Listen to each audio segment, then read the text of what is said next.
Small town lack opportunities.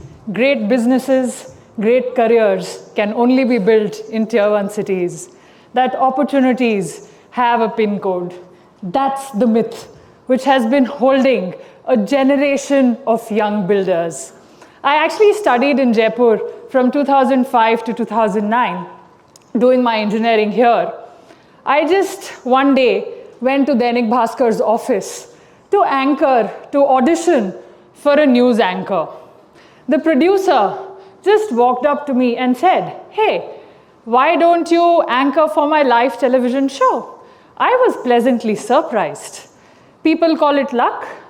I call it showing up prepared and asking for it. I was born in Jhansi, lived in Bhopal, in Calicut, in Kota, in Jaipur. I could have been like, hey, there are no opportunities. But I decided to create opportunities. I worked as a television anchor, as a radio jockey, while I was studying here in Jaipur. I also participated in a national competition called Tycoons Under 25. It is there that I found my co-founder, right? So it really doesn't matter which city you're from, which college you're from. What matters is what you do with what's around you. I wasn't just curious, I was obsessed with breaking the mold, right? So now let's try and understand the difference between interest, passion, and obsession. Interest is casual. It dips in, it dips out. Passion is deep. You love it, you do it. Obsession needs no invitation. It goes home with you. It sits with you on your dinner table. It wakes you up at 2 a.m. in the morning to find the solution for a problem that's been going on in my mind.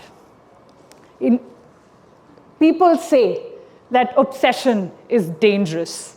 But in my point of view, obsession, if directed well, can be that single most powerful fuel that can build something extraordinary.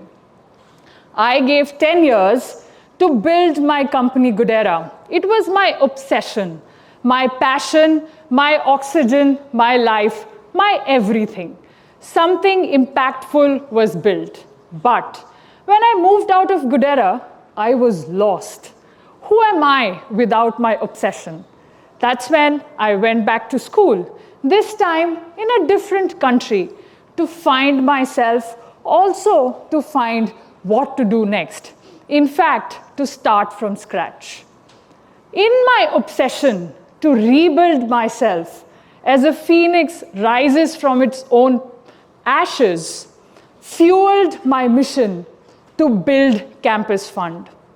Now, I am obsessed about finding amazing young student entrepreneurs, young builders like yourselves, who are not burning the midnight oil because they are asked to, but because they just can't stop, who are actually pushing the boundaries of what's possible and building flying taxis, reusable rockets, Google Maps for space, and many such crazy ideas.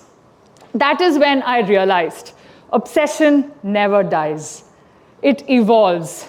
It actually pushes you to serve and understand your best potential. But at the same time, obsession is a two-edged sword. If not handled well, it can consume you. But if harnessed obsession can actually move mountains, right? And how can you harness it? How can you hold it? For me personally, it's about building practices, right? For example, chanting Hanuman Chalisa, affirmations, gratitude, going to gym, that is like my deep thought time, right? Similarly, every one of us need a container which can hold that fire and at the same time does not burn you out. So how can you make those containers for yourself?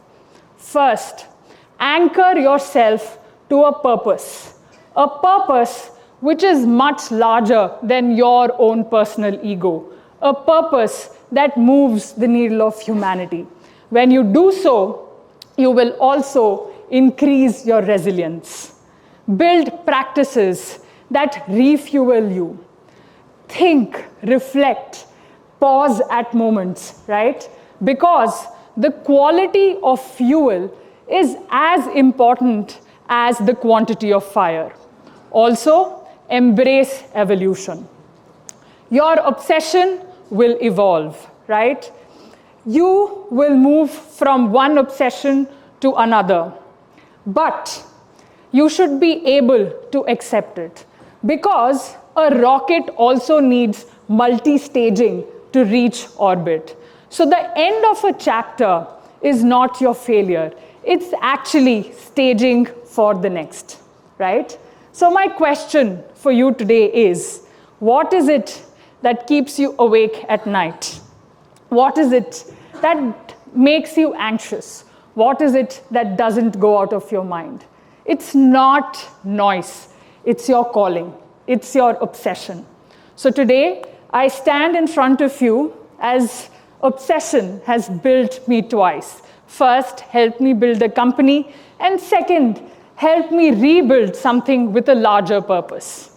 So, how many of you are ready to direct your obsession, right? Not tame it, not be fearful of it, but direct it. And believe me, that will not only build your life, but will also build something which will change the world. And that's, my dear friend, the power of obsession. Thank you.